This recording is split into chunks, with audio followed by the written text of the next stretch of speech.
In this lesson, we're going to be talking about constructing your customer captivation offer. And as I mentioned earlier, this is all about delivering value while marketing and then selling.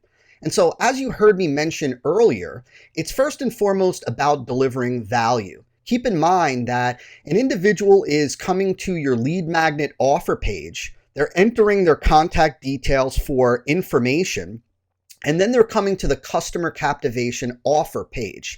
And so we need to deliver value by fulfilling on the hook and promise that we made on the lead magnet offer page. And I'm going to show you how to do that later on in module 4. I also mentioned that the right way to do two-step marketing is to offer a lead magnet, but that lead magnet also does the marketing and selling for you. Now, the process is that we market, we're doing marketing, and then after we do our marketing, then we go into selling. See, this is something that most marketers don't understand. They don't understand the difference between marketing and selling. And so let's talk about that. Marketing is all about your prospect. Marketing is talking about the prospect, talking about their problems, their needs, their desires, their wants. Selling is all about your product. It's all about the features of your product, the benefits of your product, the offer. See, anytime you're talking about you, your company, your product, your offer, a reason to buy, the different features of your product, the different benefits of your product, that's selling.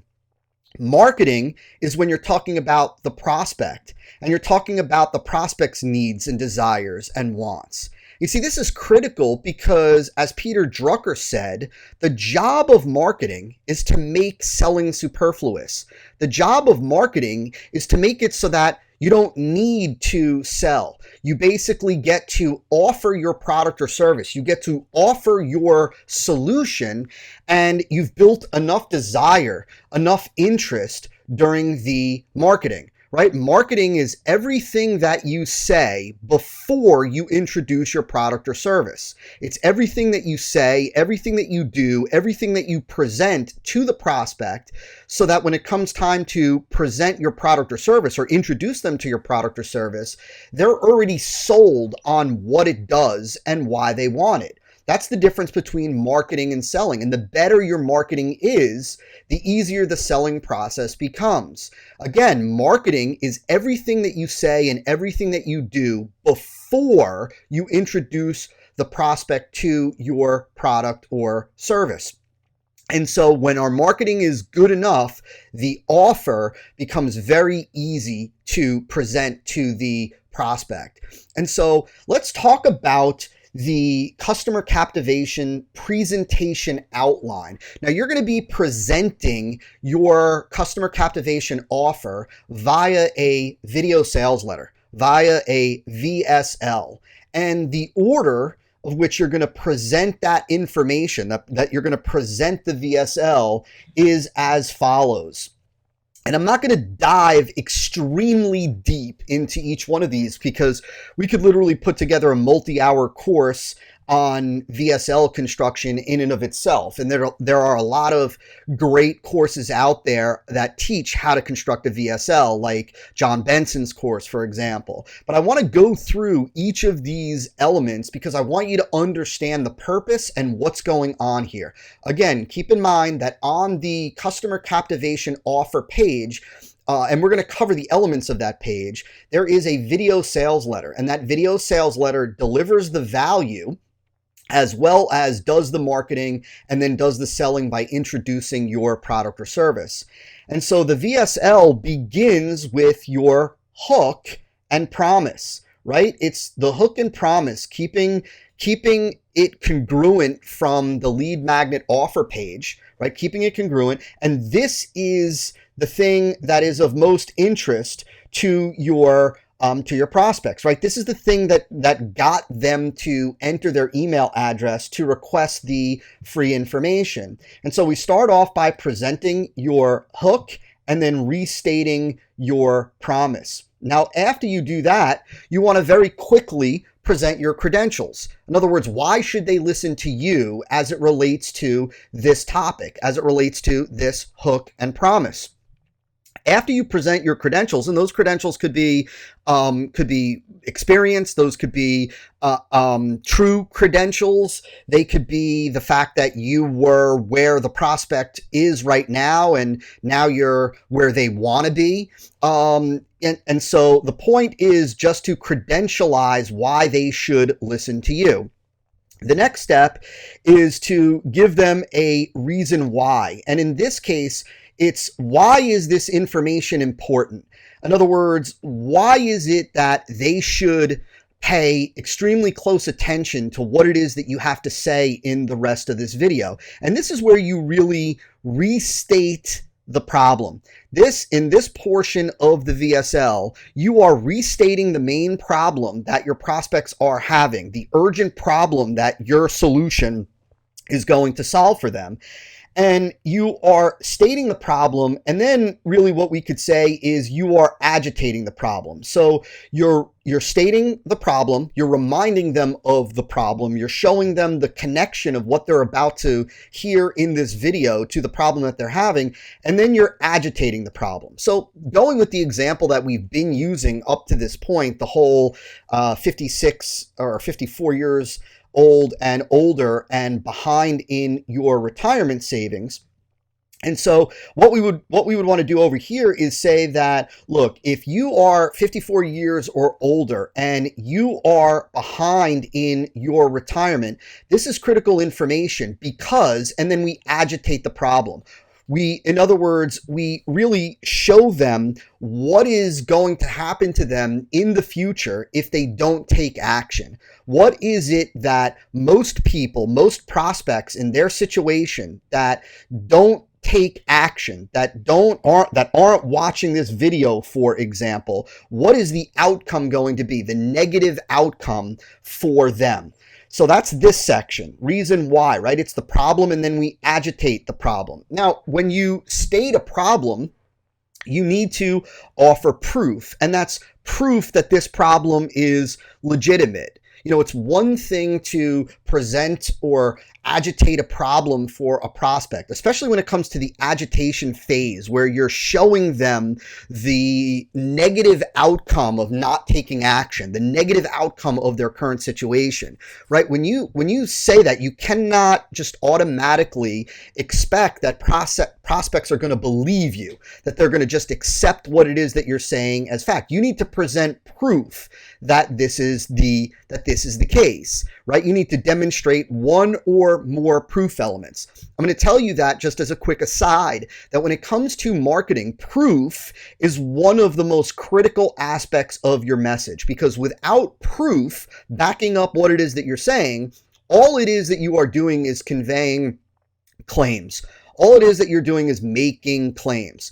This is how you turn a claim into an accepted fact. This is how you get prospects to believe and accept what it is that you are saying as true. It comes from the proof. And you're going to see later on that we have another additional proof points that we utilize at a different strategic point in the VSL. So you need to offer proof over here, right? So we've got this reason why, the problem, proof point, and agitate. These are all kind of one in the same section right here, right? We're telling them what the problem is that they have, and we're agitating the problem, and we're providing proof. Then what we're doing in the next section is we're introducing them to the mechanism. This is now, we're introducing them to the fact, going back to our example, that there is a new new investing vehicle that will now allow them to double their net worth in 5 years, or whatever that example was that I gave you earlier, right? So we're now introducing them to this mechanism. You know, we're almost saying like, look, this is what you're dealing with right now.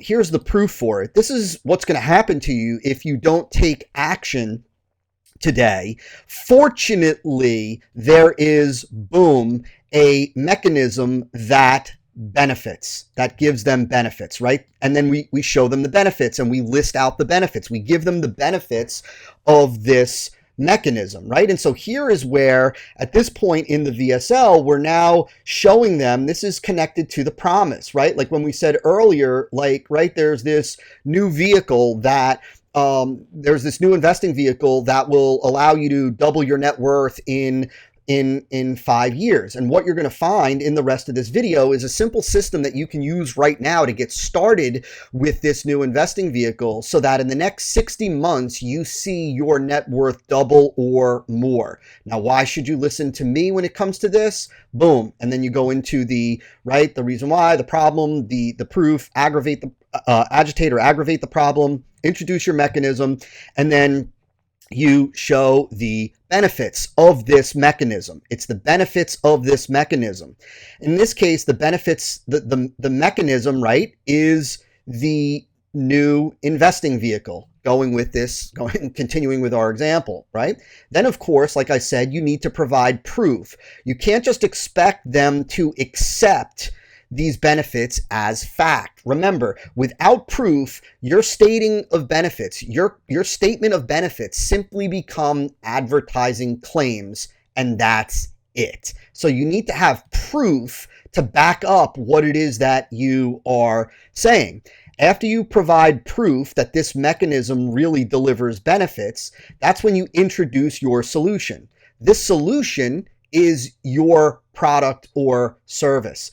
And it's your solution that packages and delivers to them a usable approach, a usable process, a usable system for benefiting from this unique mechanism. So you introduce your solution, and then you give features, advantages, and benefits. And on an upcoming slide, I'm going to break down for you the difference between advantages and benefits. But basically, you're giving them the features of your solution. You're giving them the advantages of each feature. You're giving them the benefits. And then what we're doing is, after that, you are revealing the price, right? And so here is where you reveal the price, and you reveal, the add to cart button. And we're going to talk about the page development later on. But for right now, I want you to understand, you reveal the price and you reveal the add to cart button, and that's when you have your first call to action.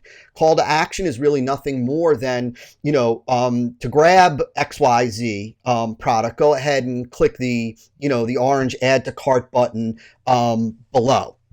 After that first call to action, that's when you want to introduce your premium or bonus, your premiums or your bonus, your high value add-on bonuses, right? And so you say, in addition to getting XYZ product, when you order today, you're also going to get, and then you present the bonuses, of course, the features of the bonus as well as the benefits.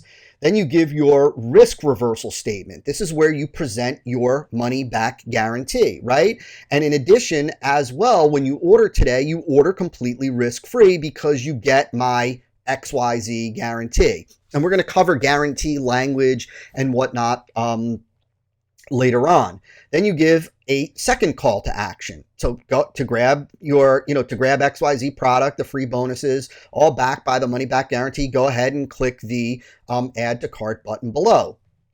The next point that you cover is an urgency reminder. This is if there's a price increase, if there's a limited quantity, you want to remind them of that. Now, I'll tell you that in most cases, the better urgency reminder is to remind them of their problem and to remind them of what's going to happen if they don't take action. And that's why what we do is, the next point is we future pace. So you remind them of their problem.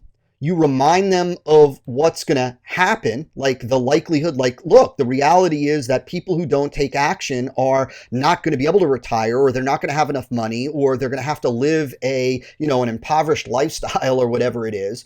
And so you remind them of that. But then you future pace. Then you say that, but when you take action today and get XYZ, now you show them, you bring them into the future and you show them what their life can be like or will be like with your solution. And so you remind them of the problem, of not taking action and the outcome of that. And then you future pace them with what their life can look like when they do take action. And then you give your final call to action. Go ahead, click the add to cart button below and grab your package. And so this is the outline of the customer captivation offer presentation. Now, the thing that I want you to understand, we talked about the difference between marketing and selling. Well, what I want you to see is that these sections right here are all marketing, right? The hook, the promise, the reason why, the problem, the proof points about the problem, aggravating the problem, this new mechanism that's out there that's available to them, the benefits of that mechanism to them, the proof that this is going to work for them.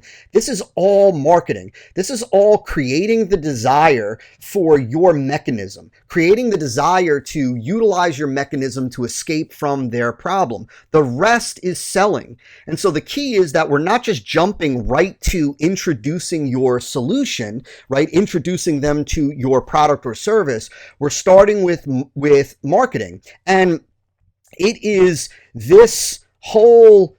it's showing them the proof that the problem exists and helping them understand what their future is going to be like if they don't take action and do something about this problem, and introducing them to this mechanism and showing them the benefits and providing the proof for these benefits. This whole section right here is what provides the value and fulfills on the hook and the promise that was made on the lead magnet offer page, right? Because you are, in essence, educating them.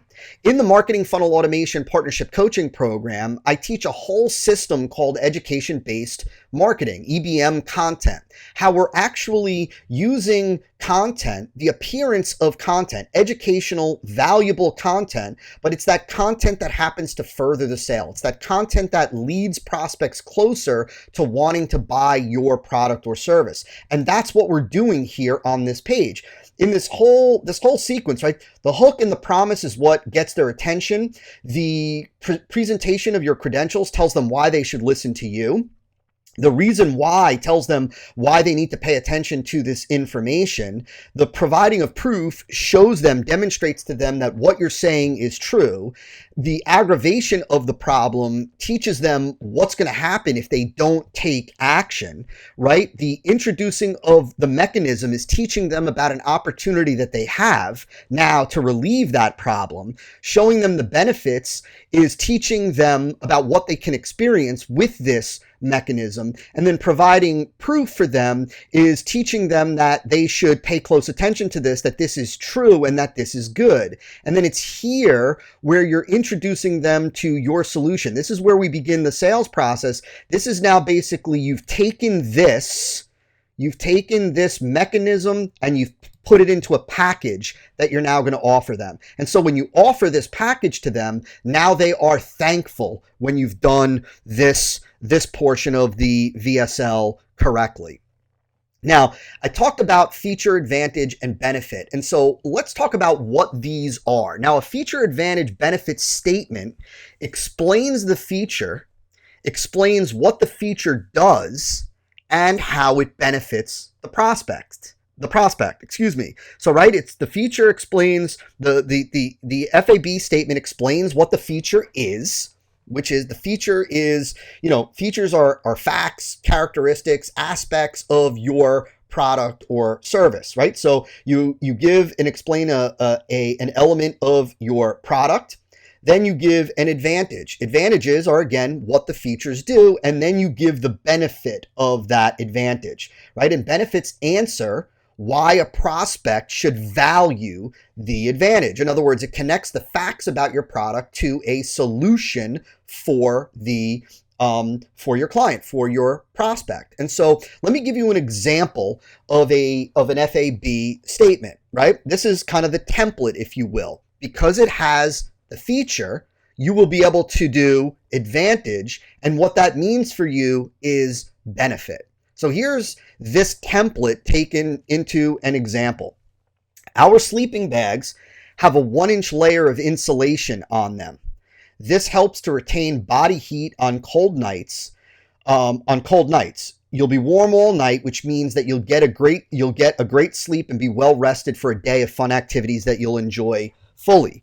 And so what you can see here is that this first statement is the feature. Our sleeping bags have a 1-inch layer of insulation on them.